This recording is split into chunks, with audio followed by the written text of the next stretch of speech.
AG ನ್ಯೂಸ್ಗೆ ಸ್ವಾಗತ.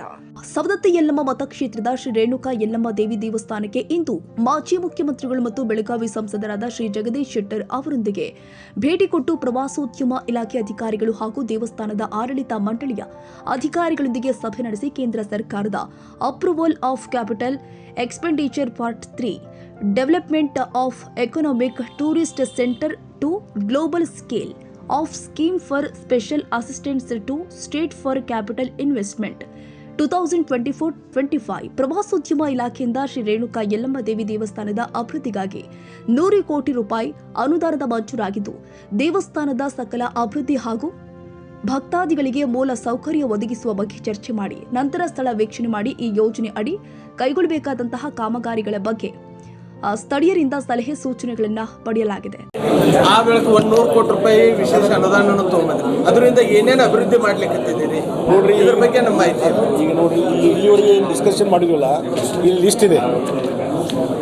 ಮೊದಲು 10 ಕೋಟಿ, ಅದೀಗ ಮತ್ತೆ 8 ಕೋಟಿ ಆಗಿ 18 ಕೋಟಿ ಆಗಿದೆ. 10 ಕೋಟಿ ಇದ್ದಿದ್ದ ಮತ್ತೆ 8 ಕೋಟಿ ಜಾಸ್ತಿ. ಇದು ಒಂದು ನೀವು ಫೋಟೋ ಕಾಪಿ ತೊಗೊಂಡ್ಬಿಡ್ರಿ. ಇಲ್ಲಿ ಮೊದಲು 18 ಕೋಟಿ ಏನಾತಲ್ಲಿಗೆ multipurpose hall, 2 common toilets and bathrooms, compound wall, waiting area, information centre, cafeteria, first aid centre, sewerage treatment plant, smart display providing and installing smart information. ಇದು 18 ಕೋಟಿ. ಇನ್ನು 100 ಕೋಟಿ ಒಳಗೆ ಕ್ಯೂ ಕಾಂಪ್ಲೆಕ್ಸ್, ಇವತ್ತು ಧರ್ಮಸ್ಥಳ ಉದ್ಘಾಟನೆ ಅಂತ.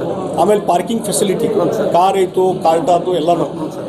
ಆಮೇಲೆ ಅನ್ನದಾಸೋಹ ಕಾಂಪ್ಲೆಕ್ಸ್ ದೊಡ್ಡದೊಂದು 4-5 ಸಾವಿರ ಜನ ಕುಂದ್ರುವಂಗೆ ಅನ್ನದಾಸೋಹದ್ದು. ಹವೇಕರ್ ಜೋನ್ಸು ಪಾದಚಾರಿಗಳಿಗೆ. ಆಮೇಲೆ administration block, command control centre, landscaping, ಇವೆಲ್ಲ ಇದ್ರ ಬರ್ತಾವೆ. 100 ಕೋಟಿ. ಇದು ನಮ್ಮ ಮಾಹಿತಿ ಯಾರು ಕೊಡಂಗೇನೆ ಇಲ್ರಿ. ಈಗ ಐತೆ ನೋಡಿ, ಈಗ ಫೋಟೋ ಕೊಟ್ಟು ಹೊಡ್ತೇವ್ರಿ, ಇಟ್ಕೊಂಡು ಎಲ್ಲ ತಗೊಳ್ರಿ. ನಮ್ಮ ಕಡೆ ಒಂದು ಕಾಪಿ ಐತಿ. ಇದ್ರ ಬಗ್ಗೆ ರೈಲ್ವೆ ಸಲುವಾಗಿ ನೋಡ್ರಿ, ನಾನು ಧರಣಿ ಸದ್ಯಕ್ಕೆ ಯಾಕೆ ಮಾಡ್ತಾನೆ ನಂಗೆ ಗೊತ್ತಿಲ್ಲ. ಇಲ್ಲಿ MP ಇದಾರ, ನಾ ರೈಲ್ವೆ ಮಿನಿಸ್ಟರ್ ಭೇಟಿಯಾಗೀನಿ. ಇಲ್ಲಿ ಇದರಿಂದ ಲೋಕಾಪುರ, ರಾಮದುರ್ಗ, ಸವದತ್ತಿ ಮತ್ತು ಧಾರವಾಡದವರೆಗೆ ಹೊಸದಾಗಿ ರೈಲ್ವೆ ಲೈನ್ ಆಗಬೇಕಂತ ಹೇಳಿ ಈಗಾಗಲೇ ಇವರಿಗೆ ವೈಷ್ಣವರಿಗೆ ಭೇಟಿಯಾಗಿ ಹೇಳಿ ಬಂದೇನೆ. ಪ್ರಪೋಸಲ್ ಕೊಟ್ಟಿದ್ದೀನಿ. ಒಂದು ರೀಸರ್ವೆ 19ರಾಗ ಸರ್ವೆ ಆಗಿತ್ತು. ಅದು ಸರಿಯಾಗಿ ರಿಪೋರ್ಟ್ ಇರಲಿಲ್ಲ. ಅದಕ್ಕೊಮ್ಮೆ ರೀಸರ್ವೆ ಮಾಡಬೇಕಂತ ನಾನು ರಿಕ್ವೆಸ್ಟ್ ಮಾಡಿದ್ದೀನಿ.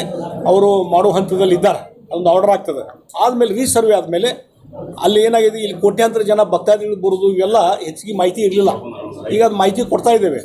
ಅದಕ್ಕೆ ಈಗ ಅವ್ರು ಯಾರು ಹೋರಾಟ ಮಾಡ್ತಾರೆ ನಮಗೂ ಬಂದು ಬಿಟ್ಟಾಗಲಿ, ನಮಗೆ ಇನ್ಫಾರ್ಮೇಷನ್ ಕೊಡಲಿ. ನಾವು ಪ್ರಯತ್ನ ಮಾಡಾಕತ್ತೀವಿ, ಬಿಟ್ಟೇ ಇಲ್ಲ. ಹೊಸದಾಗಿ ನಾ ಫಸ್ಟ್ MP ಆದ ತಕ್ಷಣ ಈ ರೈಲ್ವೆ ಮಾರ್ಗದ ಪ್ರಸಾದ ಚಾಲೂ ಮಾಡಿಬಿಟ್ಟಿನಿ ನಾನು. ಅದಕ್ಕೇನು ಮಾಡೋದು ಮಾಡ್ತೀವಿ, ನಾವು ಮಾಡಲೇಬೇಕು. ಅದು ಬಿಡ್ರಪ್ಪ, ನೋಡೋಣ ಅದನ್ನೇ. ಈ ಸಂದರ್ಭದಲ್ಲಿ ದೇವಸ್ಥಾನದ ಆಡಳಿತ ಮಂಡಳಿಯ ಅಧಿಕಾರಿಗಳು ಆದ ಅಶೋಕ್ ದುಡಗುಂಟಿ, ಪ್ರವಾಸೋದ್ಯಮ ಇಲಾಖೆ ಅಧಿಕಾರಿಗಳು ಆದ ಗೀತಾ ಕೌಲಗಿ, ಪ್ರಮುಖರು ಆದ ಜಗದೀಶ್ ಕೌಜಗೇರಿ, ಪಂಚನಗೌಡ ದ್ಯಾಮನಗೌಡರು, ಸೌರಭ ಚೋಪ್ರಾ, ಈರಣ್ಣ ಚಂದ್ರಗಿ, ಈಶ್ವರ್ ಮೇಲಗೇರಿ, ವಿರೂಪಾಕ್ಷಿ ಹನಸಿ, ಚೇತನ್ ಅಂಗಡಿ, ಗೌಡಪ್ಪ ಸವದತ್ತಿ, ಶೇಖರ್ ಗೋಂಕಾವಿ, ನಯನ ಭಸ್ಮಿ, ಪ್ರವಾಸೋದ್ಯಮ ಇಲಾಖೆ ಮತ್ತು ದೇವಸ್ಥಾನ ಆಡಳಿತ ಮಂಡಳಿಯ ಇತರ ಅಧಿಕಾರಿಗಳು ಹಾಗೂ ಪಕ್ಷದ ಕಾರ್ಯಕರ್ತರು ಉಪಸ್ಥಿತರಿದ್ದರು. ಕನ್ನಡಿಗರ ಮೆಚ್ಚಿನ ನಿಮ್ಮ AJ 24/7 ನ್ಯೂಸ್ ಕನ್ನಡ ವಾಹಿನಿ ಇದೀಗ ಟಿವಿಯಲ್ಲಿ ಲಭ್ಯ. ನೋಟಿಸ್ ಕೊಟ್ಟಿದ್ರೆ ವಾಪಸ್ ತಗೋತೀವಿ. ಇವತ್ತು ವಕ್ಫ್ ಪ್ರಾಪರ್ಟಿ ಅಂತೇಳಿ ಬರ್ತದೆ ಅಂತ ಹೇಳಿದ್ರೆ ರೈತರು ಬೀದಿಗೆ ಬಂದು ಏನು ಮಾಡಬೇಕಾಗುತ್ತೆ? ಯಾರು ವೋಟ್ ಹಾಕಲಿಲ್ಲ ಅಂದ್ರೆ ಗ್ಯಾರಂಟಿನೆಲ್ಲ ಸ್ಟಾಪ್ ಮಾಡಿಬಿಡ್ತೀವಿ.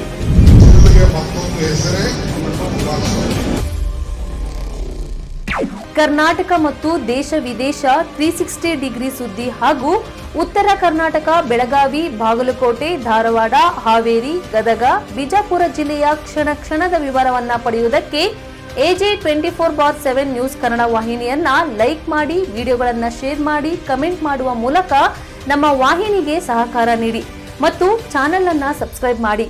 ಧನ್ಯವಾದಗಳು.